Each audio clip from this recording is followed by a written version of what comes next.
Hey guys, I hope you took a second to look at those two packages that I linked to in this email. I'm showing those not because they're fabulous packages by any means. They're pretty ordinary. But that's what I wanted to show you for those of you who don't have broadcast experience already. I wanted you to get a sense of the basic structure of a package, okay? Up to now, we've been writing voiceover stories. So this is your words accompanied by video that you gather.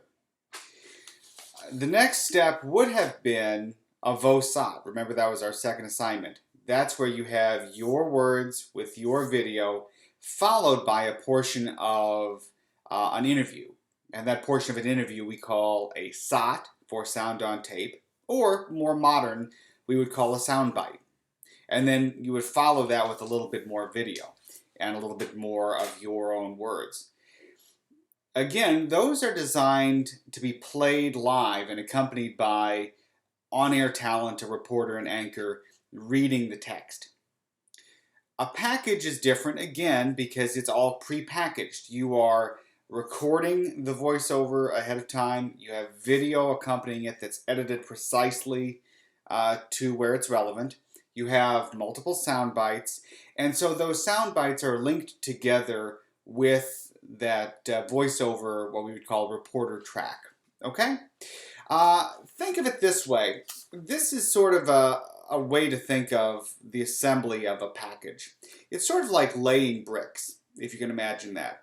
So in terms of audio, you'll have a section of your recorded audio that you've written, followed by a portion of a soundbite, followed by more of your voiceover text that you've written, followed by another soundbite, more voiceover text, more soundbite, etc. You see what I'm saying? So there are no real gaps between here.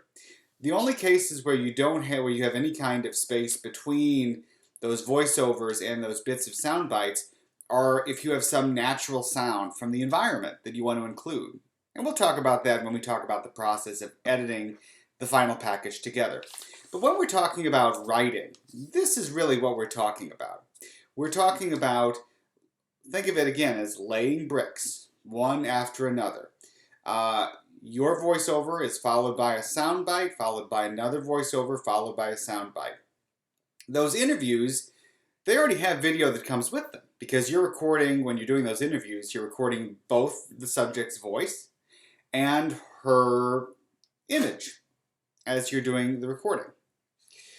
The parts that you write, though, just like the VOs we talked about, you are going to have to edit video to accompany that and go over top of it. And again, from start to finish, there's going to be one piece of video followed by another, followed by another. There are no gaps, okay? So that analogy of laying bricks is the best way I can think of describing this. So the point we're talking about now is after you've gone out and gathered all that video, and after you've gone out and recorded those interviews. Supposing you've done that, and you may not have, but those of you who have, I want you to be ready to go into the next step of writing. Some people like to make notes while they're doing an interview of the things, the sound bites they want to include. Before we go to look at that, which we'll do in a second video that I'm going to include right under this one, before we do that, I want to talk about what specific material goes into your voiceover text, what you write, and what makes a soundbite, okay? This is key. So I want you to listen to this, make note of this, because this is a really important distinction. Facts go in the voiceover. If there are details, the who, what, when, where, and the who, what, when, and where, that goes in your voiceover. Why is that? Well, if you're interviewing somebody, all those details, as they speak just off the cuff, it's going to take them longer to say that.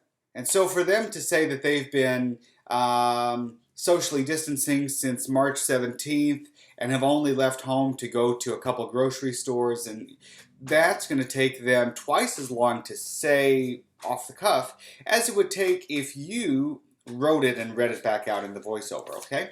So the basic facts go in the voiceover. You are going to be delivering the basic facts, generally speaking. The sound bites should be more subjective, okay? The sound in the voiceover, you're saying more quickly what the subject can't say as quickly. In the soundbite, the subject, the person you're interviewing, the character in your story, they are going to be saying things that you can't. Okay? You can't say how being stuck at home has made them feel because you don't know. You can't say what their opinions are. I suppose you could summarize them, but those are things they need to be saying and that you need to let them say in their own voice. So the why, the how, these are things that go in the soundbite. For example, you're interviewing a police officer who's making house calls to check on senior citizens. Perhaps you know that this particular officer has been to 20 homes a day for the past 2 weeks. The officer tells you that it's been a very distressing thing to see these senior citizens who are isolated and who are lonely. What part of that goes in your voiceover, the part that you write? Well, it's the details. How many people has he gone to see? How long has he been doing it? What's the part that you let him say in his own voice? The emotional part, the personal, subjective part of what he has to say, which is how it makes him feel encountering these seniors. Got it?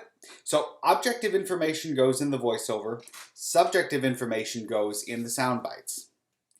So with that, I'm going to take you on to the next step, and I'll show you in Premiere Pro how to do that. So we'll be back in a second with part 2 in Premiere Pro.